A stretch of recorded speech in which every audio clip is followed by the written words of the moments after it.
incredible students. I'm Jennifer Rabb, the great privilege of being the president of the Extraordinary Institution, and I wanted to just first to start by congratulating all of our students for getting through this very challenging period, particularly our theater students who we know love to engage and be part of a public engagement. And so isolation is particularly been challenging, but you are extraordinary. You have succeeded in so many ways. To our pre-law students, we just was talking to our guests about our incredible record of students getting accepted into law school, and you will be no exceptions as you begin to move forward towards your applications there. So today we have the wonderful pleasure of welcoming and just an extraordinary leader in the field of law and theater, somebody who embodies creative juices and vision and strategy, as well as the true legal skills you need to make a difference and be successful in a really challenging business. So Scott Lazarus, we are just so excited that you are joining us to inspire both our theater students and our legal students, and perhaps we'll get more melody and more next Scott Lazaruses are on this call. You've had an incredible resume of being part of Tony Award-winning productions, perhaps most recently and exciting to our students, the Harry Potter two-part series, Hello, Dolly, one of my favorites, Kinky Boots, the Book of Mormon, Spring Awakening, the list goes on. And you really, as I said, embody a vision of understanding the creative process, but understanding the rules, regulations, and strategy that need to go into making a successful creative idea a successful business idea. So we have your full bio in the chat so everybody can see just the extraordinary credentials that you bring and the great success you've had. And I want to make a special welcome. We know one of the secrets of your success, as I said, it's your incredible legal skills, your incredible creative sense. But I think perhaps at the foundation, all of it is the fact that your mother went to Hunter College. She trained you well. She's incredibly smart, creative herself. And we all know it all starts with our mother. So welcome to Arlene Lazarus. We could find no better interlocutor for you today, Scott, than our own Professor Jonathan Kalb. He is one of the leading scholars in the world of theater and dramaturgy, a long-time academic leader at Hunter College, someone who combines a deep scholarly understanding of theater with a true connection to the modern theater. He is involved with many public events as a writer, as a speaker, and somebody who convenes the modern theater community. So Jonathan, you do so much for our students, both undergraduate and graduates. As I said, a great scholar, a great leader, and somebody whose longtime commitment to the Hunter motto, Mihi Cura Futuri, the care of the future is mine. So I am thrilled to have you with us to bring Scott into the Hunter family and to introduce him to our theater students, our legal students, and as I said, we think in this audience today of our students will be the next Scott Lazarus. And Scott, we hope you'll be there to mentor and encourage careers among this creative group of our students today. So let me hand the podium over to Jonathan Kalb with a big thank you, Scott, for being with us today. Jonathan, thank you for doing this and welcome, and let me turn it over to you.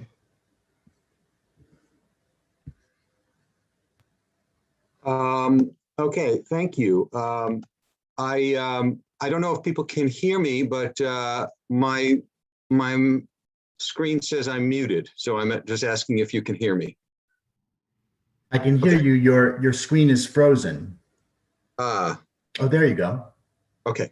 Well, thank you, President Rabb, for that warm and wonderful introduction for both of us. Much appreciated. And thank you so much for being here and for bringing Scott Lazarus here to speak with us.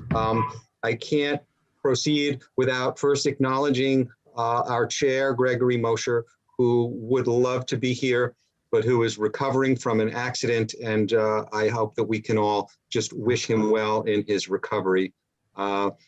And with that, I'll just move on and say hello, Scott. And I wonder if you could just talk to us about the basic question.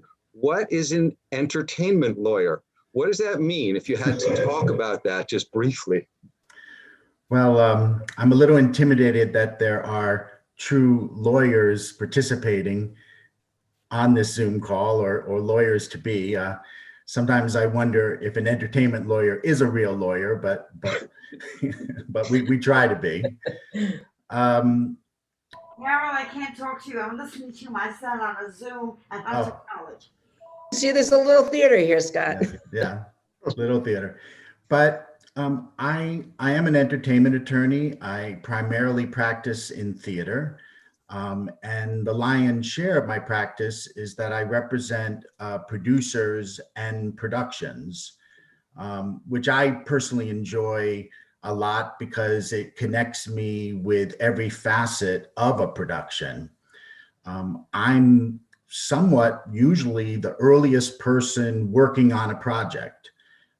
I'll get a call from my producer clients, and they'll have an idea that they want to get rights to a film or a book to adapt into a play or a musical. And so that's sometimes the very beginning of a project. And that might happen, it seems surprising, but it might happen 4 or 5 years before that project gets on stage in front of an audience. And so as the lawyer for the producer, I'm dealing with all of the contractual work, knocking on the door of the representatives of the rights holders, acquiring those rights to adapt into a play or a musical. Every now and then, fortunately, the shows I work on are original, which are my favorite shows. But these days, because of the economic pressures and risks, more often than not, I'm getting rights to pre-existing properties. The next thing that happens after that is I will, if it's, let's say, a musical, my client might engage a songwriting team, a book writer to write the book of the musical. And then I will do those contracts with those parties. And then it begins like a 4 or 5 year journey of development, from readings to workshops to productions at regional theaters to out-of-town engagements, until finally you have an opening first performance on Broadway. And that can be a 5 to 6 year journey. Okay, great. So I wonder if we could move to these rights that you have mentioned several times. I think people might be interested in what can be copyrighted. What rights exist in the theater? Who is protected by an attorney like you, or can expect to be protected in the law? Well, just to use an example of a pre-existing property, the first level of protection is that they're the ones that have the copyrights to their material.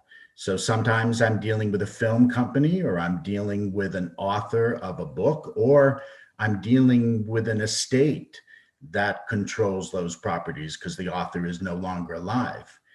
And so they are really the true copyright owner. And when I knock on their door, I'm representing a producer that in some way wants to borrow rights to their property to adapt it into a different type of form, in some case, a play or a musical. So what I'm doing for my producer client is I'm sort of entering into, for want of a better label, a rental deal. I'm knocking on the door of the true owner, and I'm doing a contract that's giving my client the right to rent that property for a period of time to attempt to turn it into a play or musical. Now, when that play or musical actually happens, then there's copyright ownership from the creators of the play and musical, but they don't replace the underlying rights owner. They sort of join with the underlying rights owner, and then now there are sort of 2 copyright owners. And so each are protected. A big issue that comes up in my deal making with an underlying rights holder is they're agreeing to let my client try to create a play or a musical, but there's a clock, there we will have sort of option periods to try to begin the journey. And each time we get an additional option period, we often have a hurdle that has to be achieved. Maybe the first draft of the musical has to be written. Maybe for the second option period, a reading has to be presented. And so the underlying rights owner is not giving away the rights. They're sort of creating a step arrangement that the producer needs to achieve to continue on the journey to develop the show. So I think there's a distinction that you may be making between performance rights and copyright. Is that right? That an author has something called a copyright, whereas someone who owns the rights to a musical has something else that needs to be protected in a different way. Is that correct? That's right. I mean, for a musical, there could be the composer and the lyricist and the book writer. Let's say it's 3 different creative members. And those 3 parties will own the copyright to the musical that they've created. But it's sort of not an exclusive ownership because they have many obligations to the underlying rights owner that the musical was based on. So maybe the easiest way to think about it, with a musical that's based on underlying rights material, there's sort of 4 authorial elements. There's the composer, the lyricist, the book writer, and then let's say the novelist who wrote the original source material. And I wonder if you could talk, since we have so many students with us today, about who needs to get rights, because we when we're young, we sometimes think of ourselves as outside the system, and there may be academic projects that feel as though, well, we're not charging money for something. Do we have to pay for rights? And there's classwork. I wonder if you could talk about that. Who needs to get rights for existing material? Well, there's a wide spectrum. There's, on one end, there's a Broadway production that will be playing in front of 1,000 people a night, hopefully for many nights in a row if it's a successful show. Then you might have a student who might be working on an assignment for their class, and they might, let's say, write a play based on an underlying rights material, but maybe it's never performed in front of a paying audience. It's just maybe performed in the classroom. So that's sort of one end of the spectrum, and the other. Obviously, the more commercial the venture is, they will always have to get the necessary rights. If it's a non-commercial venture that never is in front of a paying audience, then more often than not, they really don't have to pursue the rights. They're sort of below the radar and they can go about just doing their project. Obviously, what begs the question is when it's in that sort of gray in-between area. So let's say it's a college project, and all of a sudden, instead of it being presented in the classroom, the student wants to connect with the venue at the college and do a production and actually begin to sell tickets to audience. Now they're venturing into the place where they would have needed to have gotten the necessary rights to do that. Did you catch a news story just before the pandemic about MTI, Music Theater International, and Theater Palooza? There was a ruling against Theater Palooza, which is a community theater organization. I think they were owed $500,000 to this rights organization because MTI claimed that they had done all these musicals without getting licenses. Were you familiar with that case?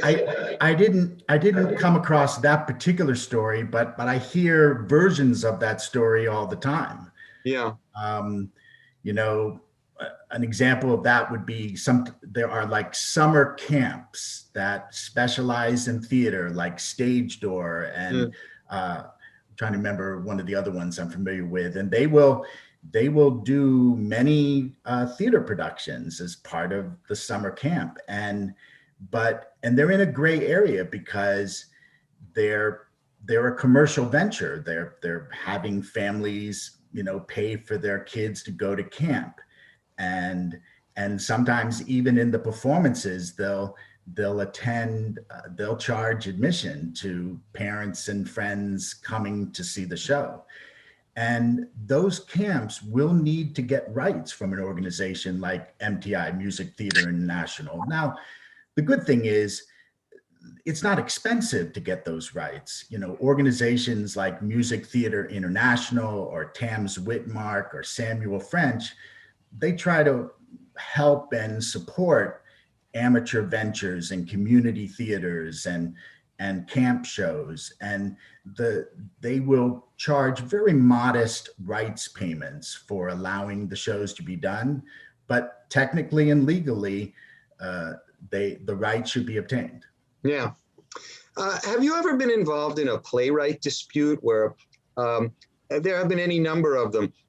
Edward Albee or Samuel Beckett complaining that his stage directions weren't followed.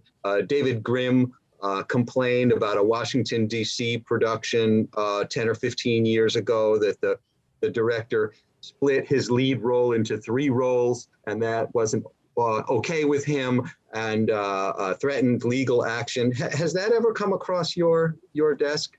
No, it has from time to time, and sometimes what happens after the commercial activity, you mentioned Music Theater International, and I just also brought up Tams Whitmark. Authors will connect with these major licensing companies, and those licensing companies will be the ones that will help the authors get their plays and musicals done by community theaters and regional theaters and professional theaters. And what will sometimes happen in those agreements is the rights holders will give very specific instruction to the licensing agency about what can be done to their play or musical or what can't be done. There was a famous story years ago where this company was doing a revival of South Pacific, the famous Rodgers and Hammerstein show.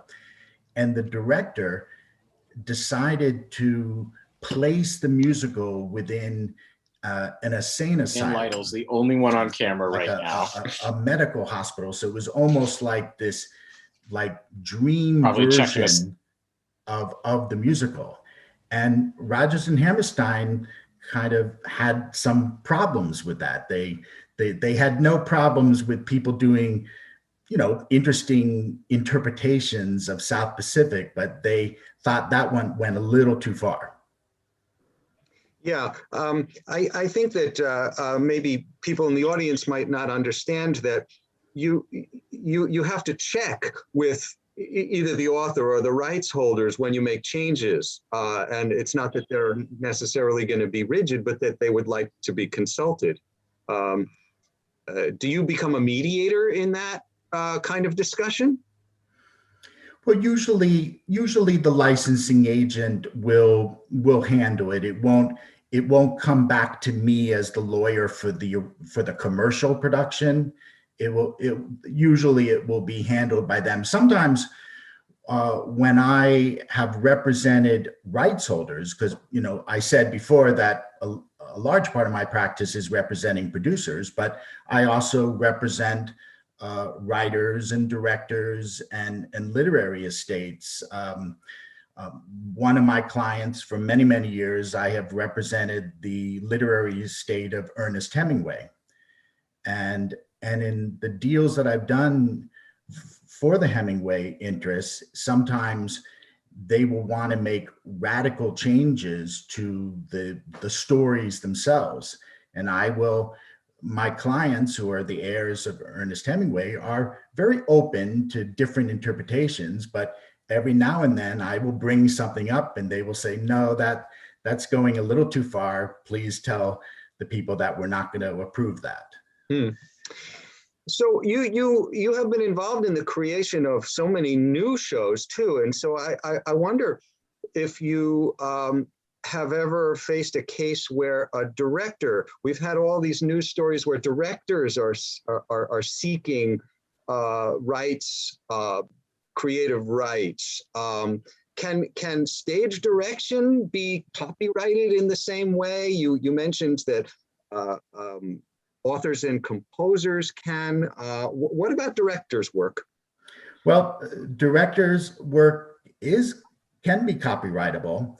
I'm very sympathetic to this subject because my older brother Paul is a professional theater, film, and television director.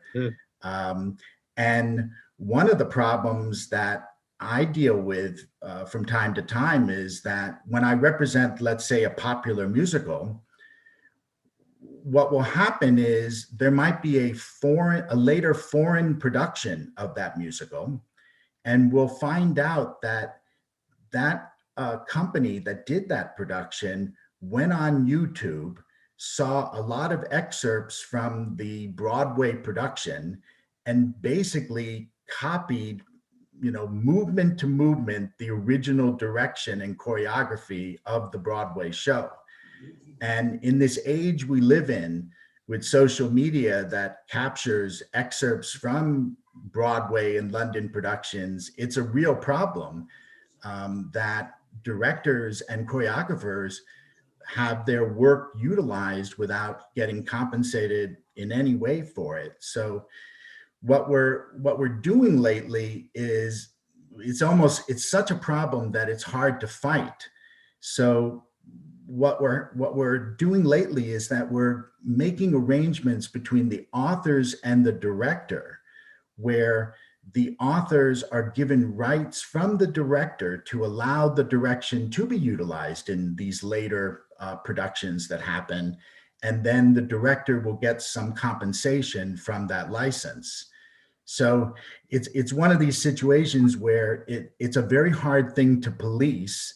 So I think everyone involved decided, rather than trying to fight against it, maybe try to figure out a way to work with it, and which would allow the director and choreographer to benefit from it as well.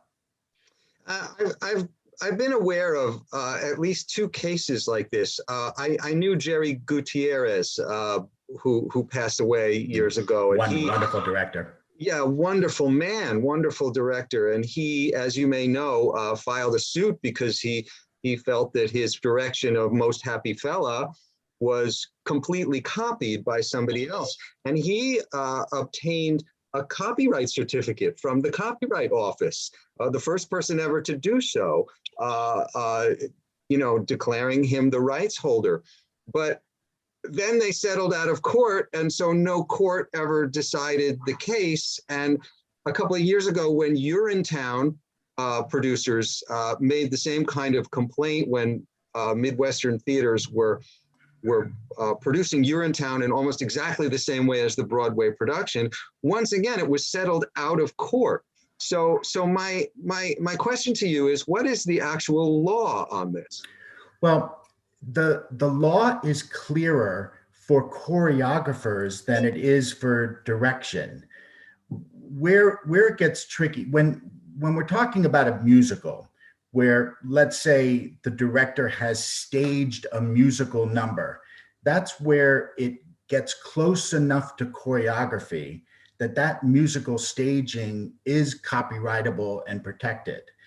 Where it gets trickier is when, the director has a stage direction where, character moves, stage left and gets closer to another character. That's where it's not distinguished enough to be copyrightable. And yet there are many musicals and plays where that sort of blocking can get very specific and special, but it's very difficult for a director to get protection on that type of blocking and movement. It's really more when it's a choreographed moment in the show or a musical staged moment in the show. So the directors that are most at risk, I would say, are the ones who are directing a straight play, where there's not really a musical number to have staging or choreography. And that gets more difficult for the director to protect their work. That's a very interesting point you just made. How is the boundary established for what does and doesn't qualify? There's it, as you focused on those two stories, I wish they wouldn't have been settled. I wish there would have been some judgment, some sort of clear direction on that point. It's a gray area, and unfortunately, it's not been solved. Okay. I wonder if I could ask you one more general question, just about copyright in general. I happen to be teaching the 19th century now in my theater history class, and I have been coming across the history of these laws, and copyright was 14 years in 1790 when it was established in the Constitution. And it didn't apply to plays. It only applied to plays in 1856 when Boucicault made a big stink out of it and gathered some playwrights and made it possible for playwrights to have protection. But now it's been extended and extended for plays and everything else to the point where it's, what is it now, 70 years after the author's death? That's right. And I wonder if you have opinions about this, about the length of copyright and whether copyright should be so much longer than it was conceived of by the founding fathers. I'm torn about that. I grew up for a period of time where it was life plus 50. So I got very used to that. I felt that change from 50 to 70 began to feel a little greedy to me. The ones who lobbied for that the most was Disney, who, as you can imagine, had quite an interest in many properties not going into the public domain, and we're very happy to get those extra 20 years. I'm many times representing estates to get rights, and I'm always, I'm not going to name any names or name any shows, but it's interesting to me where I may be dealing with the grandson or the great grandson of a very famous writer, and who's expressing very strong creative opinions. And I'm thinking, well, I wonder if somehow that famous writer could emerge and be on the scene and look at their descendant giving these strong opinions and going, who are you to be saying this about my work? And so there's a little part of me that, as we get so far away from the original creators of the plays or musicals, and producers or other writers are being dictated to by heirs many, many, many years later, that's where I sort of feel maybe there shouldn't be that forever copyright protection that there is now when it's life plus 70 years. I sure hope it doesn't get longer. Because I wonder if you could just complete the thought. What's the reason for something to go out of copyright? Well, I almost wish I had my partner here on this Zoom call who's more of a copyright maven than I am, but really the whole basic idea of copyright is the notion that you should reward the creators of these materials for a certain period of time, but then the pendulum should swing towards everyone else that might be able to create new work from these copyrightable materials, and that new work may be very special, that it will expand the original creation into something new and unique. And I think that's the why, you know, copyright eventually comes to an end, so that it now becomes a creation for the world, not just a creation for the original people that created it. It's like it goes from something that's private to something that's public, that can be to the benefit of everyone, and mainly the benefit of new authors and new creators to maybe make something new, something unique out of the original material, which will benefit everyone. Great answer. Thank you. Thank you. So I think this is probably a good transition point to some questions from students. And so what I'm going to say with instructions from the mediator here is that if you have a question, please raise your virtual hand, and then we will bring you onto the screen. That's what Madison is telling me. Okay. Okay. So I have been told that we have Jesse Sabatino. Jesse, are you here, and can you somehow come forward? I don't know how it works. Hello, hello. Okay, I hear you, but I don't see you, Jesse. Is your camera on? I believe so. I think it is. I don't know if people can see me. I hope they can. No? There Okay, you are. Hi. Okay. Jesse. Hello, hello. Okay, Jesse, what's your question for Scott Lazarus? My question is, can you kind of speak more on the distinction between an author and a creator in agreements? And is there anything a creative contributor, I'm thinking like a dramaturg or anybody involved in devised works, can do to kind of protect themselves, especially if you're not writing a thing that can be copyrighted? Yeah, it's an excellent question, and there's, as you can imagine, it can be a wonderful relationship between a dramaturg. Let's use a dramaturg as an example, and the author. But I'm sure you can imagine that the author wants to at least have a proper boundary line where the dramaturg is helping, you know, providing editorial contributions, but is not crossing that boundary line and becoming a co-author with that author. So, you know, there's a tension there, and so it really, there's no rule book out there to govern this relationship. I've seen situations where the authors felt very indebted to that dramaturg and agreed to build that dramaturg in financially for the life of the play or musical, for the copyright, as long as the copyright existed. Now, that's a rare example. I would say the more normal example is that the author or maybe the producer involved will pay the dramaturg a fee for their work, maybe some sort of royalty connected to the initial production. But once that comes to an end, that would be the last thing that the dramaturg receives.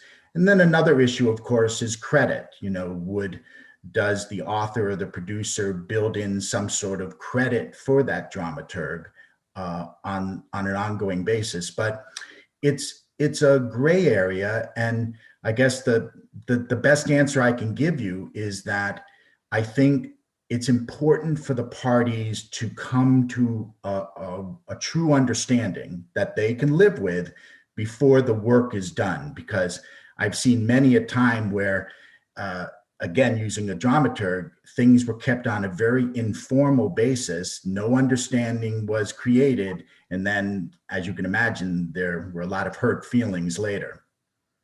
Hey, Scott, were you involved in the one dramaturg case people are familiar with, Thompson v. Larson? Yeah, that's a very famous one.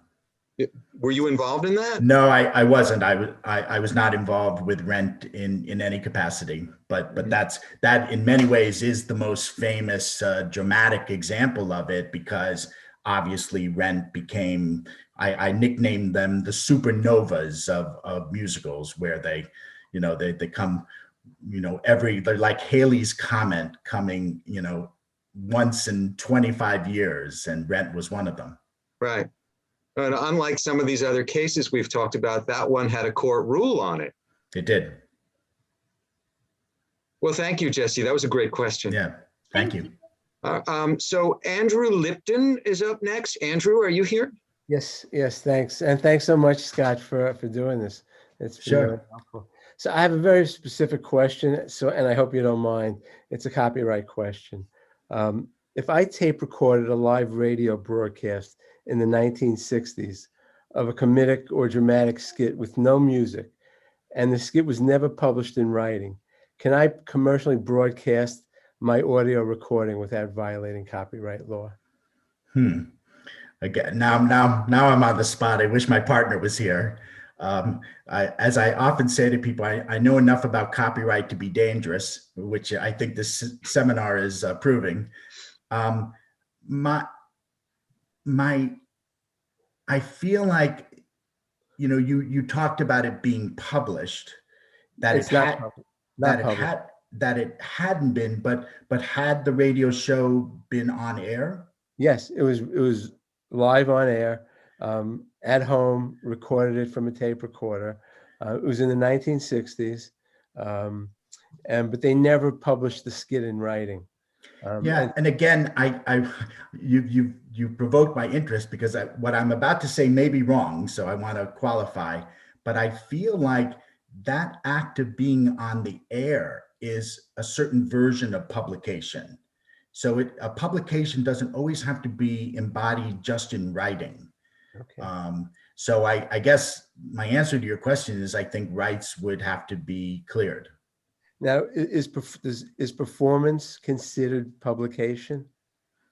I'm going to be embarrassed when I ask my partner after this Zoom call if I'm completely wrong, but I think I might be right, but don't quote me. Okay, thank you. Andrew's question is interesting because we're in a time when you can accidentally on purpose, let something out into the public. You put it on Facebook, and have you published it? Have you violated something that way? Or is that just something you can do on your personal, cognizance? It's, again, I fall back on, was there any commercial use of what you did? Was there any money making involved? And then it also, sometimes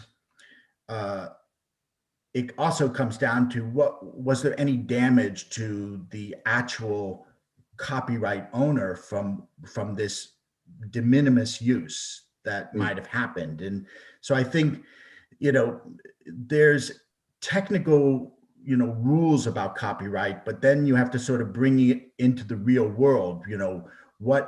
Are there any damages to anybody? Was there any commercial purpose? And I think if the answer is no to both of those questions, then there probably isn't going to be a violation of copyright.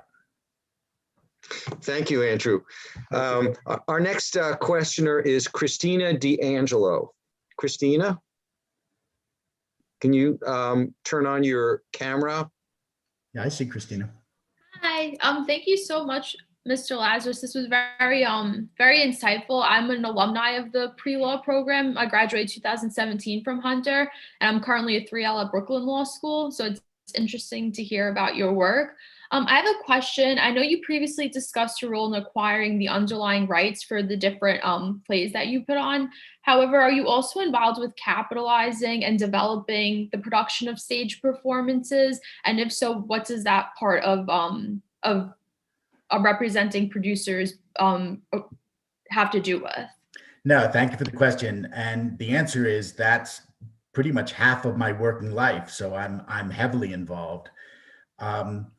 Every production that I represent, it obviously the producers have to raise the necessary capital to produce and finance that production. And what's happened with the theater business is almost over 95% of commercial theater productions raise their money through what's called a private offering under SEC rules and regulations. And so I am helping my clients navigate those rules and regulations. They involve certain filings with the SEC. And then anytime my clients raise money from investors, you also have to satisfy the securities rules of the state in which the investor comes from. And for those who don't know this, those rules and regulations of states have a funny name. They're called the Blue Sky Law. And it literally is nicknamed because, people used to promise, the blue sky in Florida real estate. And so all of these states have their rules and regulations that I help my producer clients deal with. Raising money from a show is all the same requirements that if I was helping a client raise money to finance a shopping mall. The interest in the production companies financing the show are securities interests, and most productions use an entity called a limited liability company or a limited partnership. And so a big part of my job is drafting the investment documents for the production company that go to the investors, and the investors have to complete subscription documents, and every other page in a theatrical subscription document is saying, don't invest in a theater show. 2 pages later, are you sure you want to invest in a theater show? Don't do it. 3 pages later, stop now, don't invest in this show. But fortunately, I work in a world of dreamers, and thank God we still have investors willing to roll the dice. And unfortunately, a Broadway production is truly a roll of the dice. It may be even worse than marching into a casino in Las Vegas.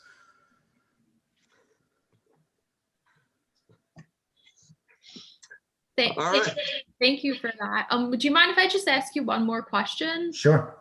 Just as a law school student, if you could just explain, please, just when you established your firm, how did you handle, working in the industry and making a reputation for yourself among your colleagues? And what was it like taking that process in your legal career to actually establish your own firm and handle these theater productions?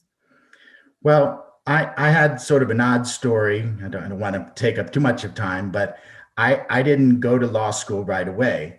I did a whole array of odd jobs through all of my 20s. I worked for some theater producers. I worked for a literary agent. I worked at a summer stock theater. I did a whole assortment of jobs before I decided to bite the bullet at age 29 and try to get into law school. The one advantage I had of being older is that I realized, trying to get into the entertainment business, whether you're an actor, a musician, a producer, and even a lawyer, the odds are very slim. It's just a very difficult world to get in. And I very purposely, and I guess that might have been the advantage of being a little bit older, I knew if I was going to do this, that I had to get in the door of some entertainment law firm in any capacity. So I was going to law school at night, and I was able to get in the door of this small law firm. I was just the file clerk, secretary, answerer of phones, but I had a stroke of luck. The law firm that I entered into had a very prominent theater attorney. And when I walked in that door, this prominent theater attorney had maybe arguably the most interesting theater producer client of all time. And his name was Cameron McIntosh. And so Cameron McIntosh eventually became the producer of Les Miserables, Phantom of the Opera, Miss Saigon. And when I walked in the door, it was about 3 months before the opening of the original production on Broadway of Les Miserables. And so for the next 4 years, while I was in law school, I probably had one of the greatest theatrical lawyer apprenticeships of all time. But that's just luck. Thank you. Scott, there was a question that a student asked before we started, and that student doesn't seem to be here. But I liked the question, so maybe I could ask it for her, which is, what about unions? Does your job involve navigating working with unions in some way? And what would someone need to know about unions in order to, let's say, produce a new play or produce a new musical? No, I do have to deal, the theater industry has many unions. The directors and choreographers have a union. The musicians have a union. The stage crew has a union. The costume crew has a union. In all, I think there's something like 18 unions involved with any Broadway production, which is quite a number. Now, I don't personally have to deal with all of them. I'm part of a group of people. Arguably the most important person involved with a theatrical production, besides the producer and obviously the authors and director, is a person and a company that's the general manager of a show. And they're sort of like, in movie terms, they're the equivalent of a line producer of a movie. I sort of think of them as the spoke of a wheel. They're the ones that deal with hiring the crew and dealing with the shop that creates the set and dealing with the lawyer that's involved and the producers. And so I would say they take the primary role with various unions. In terms of my role, I'll maybe deal with some of the main creatives like the set designer, the costume designer, the orchestrator, the arranger, the director and choreographer. So I have to be aware of all of their sort of union required financial, minimum requirements. Now, in a way, I don't have to get too in the weeds with those issues because my clients are hiring pretty experienced people who are long ago are getting way more than minimums. So the kind of financial terms I'm negotiating are already so far beyond minimums that I don't have to be too worried about, am I getting below the minimums? But I need to be aware of it. And so I'm sort of part of a team of people that are working on engaging all of the production team members, the creative team members, and to the degree that they have unions behind them, we have to make sure we comply with those requirements. Are union rules-based disputes a frequent issue in legal disputes, or is that an infrequent thing? Someone complaining or making filing a suit for a union-based cause? It's I've been involved with situations where actors, there were some problems between, let's say, the producer and actors involved, and the producer made the decision that they wanted to let that actor go. And it's quite a process. I mean, in the actors' equity, collective bargaining agreements, they're very complicated, very specific terms about the warnings you have to give an actor, how you have to bring up the issue to actors' equity itself. and you can't just one day walk in and say you're fired. It's a real step to, and I agree with that. I mean, actors should be protected. They shouldn't just be let go on the whim of a director or a producer. So I believe in those steps, but it is a process, and Right. and sometimes by the time the process is over, the show might be over. Okay, thank you. We said we were going to wind this down around 2. It's just about 2, but my colleague, Dong-Shin Chang, has one last question. So I'm going to give him the last question. Dong-Shin, hi. Hi. Hello, thank you, Jonathan. Thank you, Scott. And it was just such a coincidence. This past Monday night, my students and I were discussing this famous casting controversy of Miss Saigon. So it just it interests me that you work for the producer Macintosh. So I would like to ask about the issue of inclusion, equity for minority actors. And did you work on cases like this? And from our very minimum reading, apparently artistic freedom reigns on top of affirmative action. That's what we read.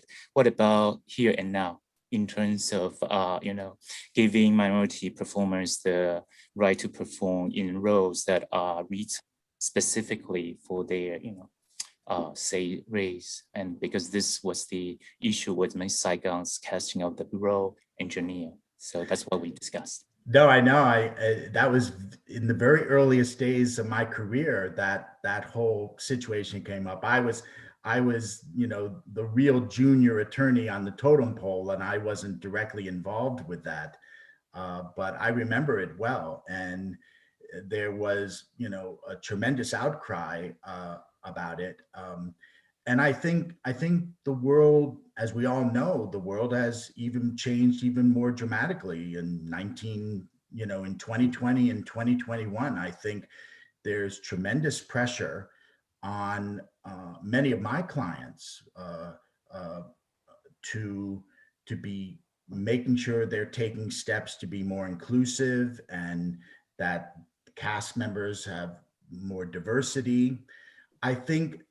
But the thing is, I think there's not like a rule book out there that it's not like a producer has to look at.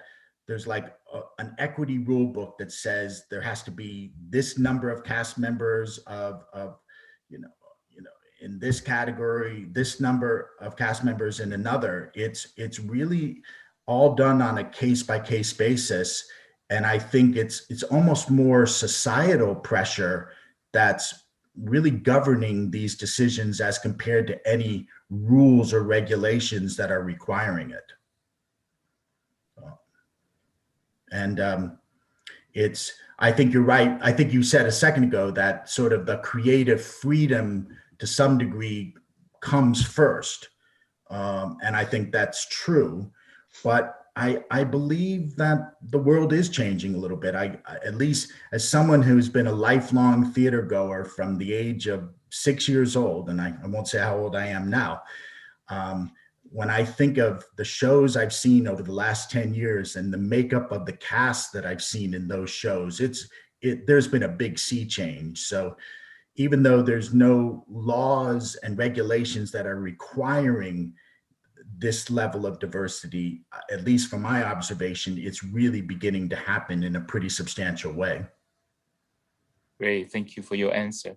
And I will continue to inquire maybe further after today's talk. Thank you. No, absolutely. Well, Scott, this has been so valuable and so just rich and informative. I could talk to you for hours and have to just thank you very, very much for coming to be with us and talk to us. I hope we can do it again sometime. This has been great. So thank you very, very much for being here. This is wonderful. My pleasure. And everyone go see a show when the shows restart. Indeed. All right. Bye, Scott. Bye, everybody. Okay. Bye-bye, everyone. Thank you. Bye-bye. Thanks so much. Thank you. Thank you so much.